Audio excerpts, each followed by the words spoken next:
जरा सोचो, एक पेशेवर हत्यारा एक खास काम को अंजाम देने के लिए जानबूझकर दुनिया की सबसे खतरनाक जेल में घुस जाए, लेकिन वो वहाँ से निकल पाएगा या नहीं ये तो कहानी सुनकर ही पता चलेगा। कहानी की शुरुआत होती है आर्थर बिशप नाम के एक आदमी से जो समुद्र किनारे अपनी बोट में रहता था। एक दिन वो सुबह उठा और कॉफी पीने के बाद बोट से बाहर निकला। तभी उसने बोट में लगे एक बॉम्ब को चालू कर दिया ताकि कोई उसकी बोट चुरा न सके। ये कौन सा तरीका है चोरी रोकने का? फिर वो अपनी बाइक पर एक रेस्टोरेंट में पहुंचा। वहाँ के सब लोग उसे पहले ही जानते थे और वेटर ने उसे समुद्र के पास वाली जगह पर बैठाया। तभी एक लड़की उसके सामने आकर बैठ गई और कहने लगी कि वो काफी समय से उसकी तलाश कर रही है। लड़की ने कहा कि उसका बॉस चाहता है कि बिशप 3 लोगों का खून करे, लेकिन लगना ऐसा चाहिए कि उनकी मौत सिर्फ एक हादसा था। वो जानती थी कि ये काम बिशप के लिए मुश्किल नहीं, क्योंकि वो इस खेल का पुराना खिलाड़ी है। लड़की ने उसे धमकी दी कि अगर उसने हाँ नहीं की तो वो पुलिस को खबर कर देगी। वो सबको खबर कर देगी कि बिशप जिंदा है, क्योंकि पिछली बार वो अपनी मौत का नाटक करके पुलिस से बच निकला था। तभी बिशप ने देखा कि इस लड़की के साथ कुछ और भी लोग हैं जो उसे ही देख रहे थे। अचानक उसने अपना फोन निकाल कर उस लड़की की तस्वीर ले ली। जैसे ही लड़की ने बंदूक निकालने की कोशिश की तो बिशप ने उस पर हमला कर दिया। ये देखकर लड़की के साथी भी बिशप पर टूट पड़े, लेकिन उसने एक एक करके सबको धूल चटा दी। फिर बिशप ने देखा कि नीचे से और गुंडे उसे पकड़ने आ रहे हैं, इसलिए वो दीवार से कूदकर एक केबल कार पर लटक गया। उस लड़की ने अपने साथियों के साथ बिशप का पीछा किया और केबल कार में घुस गई। वो बिशप को अंदर ढूंढ रही थी, लेकिन वो तो छत पर था। लड़की ने छत पर बंदूक चला दी, लेकिन बिशप ऐन वक्त पर कूद गया और एक पैराशूट पर जा गिरा। रात को जब वो अपनी बोट पर जाने लगा तो उसने देखा कि 2 लोग पहले से ही वहाँ मौजूद थे। उसने बिना समय गवाए अपना फोन निकाला और बोट में धमाका कर दिया। इसके बाद वो माल उतारने और चढ़ाने की जगह पर पहुंचा। उसने एक डब्बा खोला और अपने पासपोर्ट्स और बाकी कागज जला दिए। फिर बिशप थाईलैंड के एक टापू पर गया, जहां वो एक लड़की से मिला जिसे वो पहले से जानता था।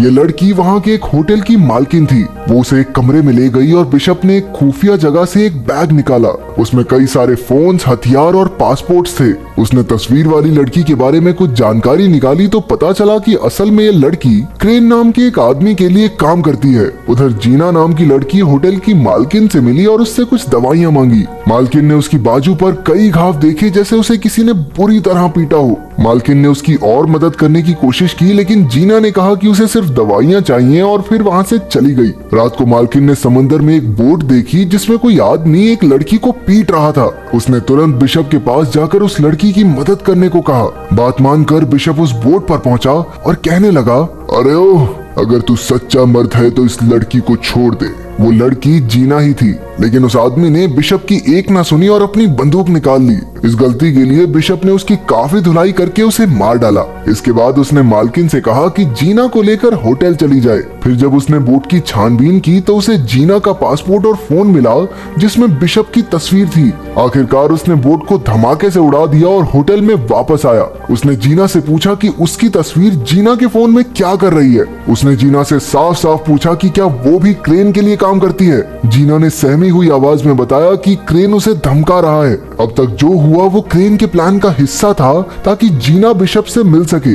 जीना ने बताया, दरअसल मेरा काम तो सिर्फ इतना है कि मुझे तुमसे मिलकर एक नंबर पर कॉल करना है और फिर मेरा मिशन खत्म। बिशप ने पता लगाया कि जीना अनाथ बच्चों को पालती है जिनकी तस्करी हो रही थी। क्रेन ने जीना को धमकाकर कहा कि अगर वो उसकी बात नहीं मानेगी तो वो उसके बच्चों को मार डालेगा।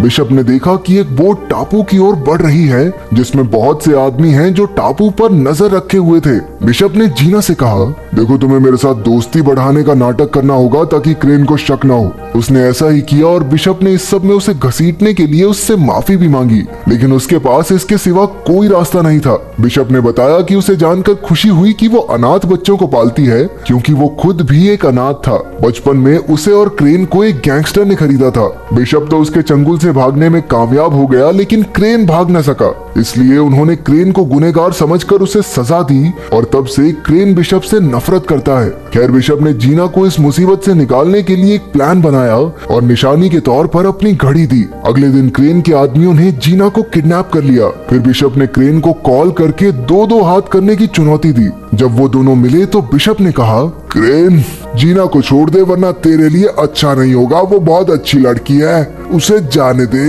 लेकिन क्रेन कहने लगा, छोड़ तो मैं दूंगा, लेकिन उसके लिए तुम्हें 3 लोगों का कत्ल करना होगा। Cold blooded murder. इसमें पहला आदमी है अफ्रीका का एक गुंडा जो दुनिया की सबसे खतरनाक जेल में कैद है। फिर क्रेन ने उसे एक जीपीएस ट्रैकर निगलने को कहा ताकि काम पूरा होने पर उसके आदमी बिशप तक पहुंच सके। जब बिशप ने जीना के जिंदा होने का सबूत मांगा तो क्रेन ने कहा कि हर मिशन पूरा करने के बाद वो जीना से फोन पर बात कर सकता है और तीनों मिशन पूरे हो जाने के बाद जीना रिहा हो जाएगी। अब बिशप ने अपना काम शुरू कर दिया। उसे पता चला कि वो जेल समुद्र के बीचों बीच है जो शार्क से भरा हुआ था और जेल के चारों ओर 100 मीटर लंबे पहाड़ थे, इसलिए उस जेल में घुसना लगभग नामुमकिन था। इसके बाद बिशप ने कुछ गैंगस्टर्स की जानकारी निकाली और एक आदमी चुना जिसके चेहरे पर एक टैटू था। उसने उसी आदमी जैसा हुलिया बनाया और फिर मिशन के लिए जरूरी सामान खरीद लिया। अगले दिन जब वो सड़क पर घूम रहा था तो पुलिस ने उसे गैंगस्टर समझकर गिरफ्तार करके जेल में डाल दिया। जेल में उसने देखा कि उसका शिकार तो हर समय 4-5 लोग साथ लेकर चलता है।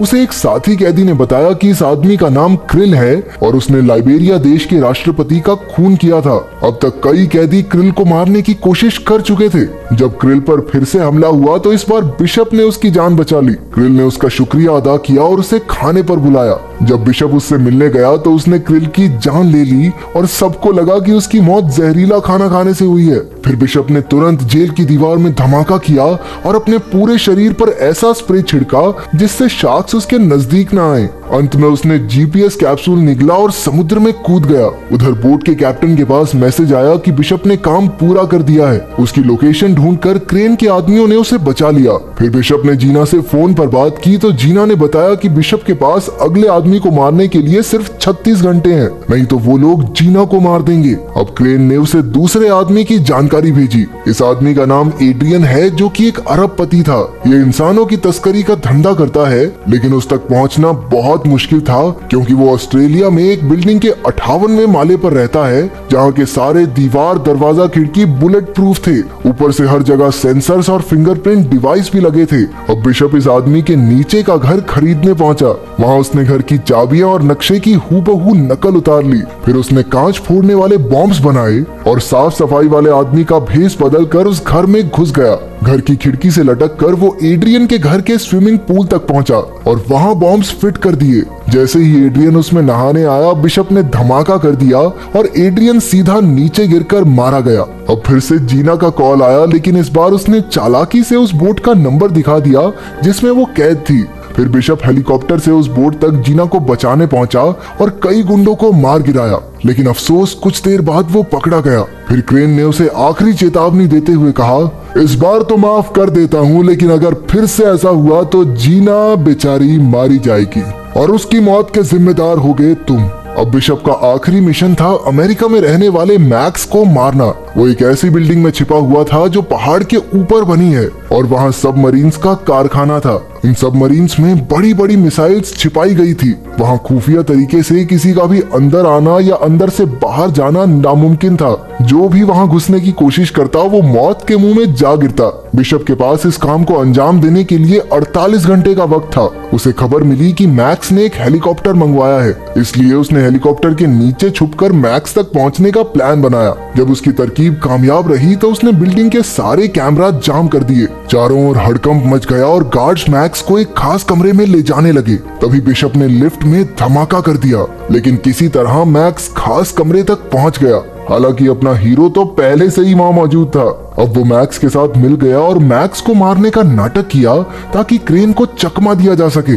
उसका प्लान था कि जब क्रेन के आदमी मैक्स की लाश ढूंढने आएंगे तो क्रेन बोट में अकेला होगा और उस समय उसे खत्म करना कोई बड़ी बात नहीं। उन्होंने प्लान के मुताबिक मैक्स की मौत का नाटक किया और जैसे ही वहाँ धमाका हुआ, बिशप उसे समंदर से बचाकर एक टापू पर ले आया। फिर बिशप ने क्रेन को कॉल करके कहा, अबे ओ जीना को छोड़ दे। लेकिन क्रेन ने पहले मैक्स की लाश देखने की मांग की। बिशप ने बताया कि लाश उसकी सबमरीन में पड़ी है। इसके बाद क्रेन ने सबमरीन पर मैक्स की लाश देखने के लिए अपने आदमी भेजे। बिशप ने भी उनके लिए हर जगह बॉम्ब्स लगाकर तैयारी कर रखी थी। जैसे ही उसके आदमी वहां पहुंचे, बिशप ने उन्हें गोलियों से भून दिया। उधर क्रेन ने ये सब अपने कैमरा से देख लिया। इसके बाद बिशप क्रेन की बोट पर पहुंचा और सारे गार्ड्स को मार डाला। इसी बीच जीना को भी गोली लग गई। वहीं क्रेन ने बोट में लगे बॉम्ब को एक्टिवेट कर दिया।